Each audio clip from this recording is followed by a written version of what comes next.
আশা করি ভালো আছেন। ভাগিনা বউয়ের বাপের বাড়ি থেকে আত্মীয়রা এসেছিলেন, সেটা আপনারা জানেন।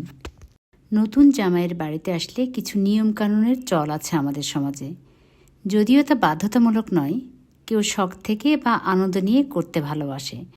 যাই হোক, ওরা পান, সুপারি, জর্দা, মিষ্টি এবং মাছ নিয়ে এসেছিল। মেহমানদারিতে ব্যস্ত ছিলাম, সব কিছুর ভিডিও ফুটেজ নিতে পারি নাই। যখন ভিডিও করেছি তখন অনেক কিছুই ছিল না, যেমন পান সুপারির ভিডিও করতে গিয়ে দেখি অর্ধেক উধাও। আমাদের আমেনা বুবু ছাড়া আর কেউই বাড়িতে পান খায় না। মিষ্টির প্যাকেটেরও ফুটেজ নিতে পারি নাই। আর এই যে মাছগুলো দেখছেন, এগুলোর ফ্রিজে রাখা হয়েছিল, সেগুলো বের করা হয়েছে বাজারে নিয়ে গিয়ে কেটে নিয়ে আসার জন্য। 2টো কাতল মাছই কেটে নিয়ে আসা হয়েছে, সেগুলো এখন প্যাকেটবন্দি করার দায়িত্ব পড়েছে আমার উপরে। আমার ননাস আমাকে বলে দিচ্ছে কতটা কোথায় দিতে হবে, সে অনুযায়ী প্যাকেট করছি। ছোট ছোট প্যাকেট করে সব আমাদের নিকটাত্মীয়ের বাসায় পাঠাতে হবে। আজ এ পর্যন্তই। নিজে ভালো থাকুন, অন্যকেও ভালো রাখুন।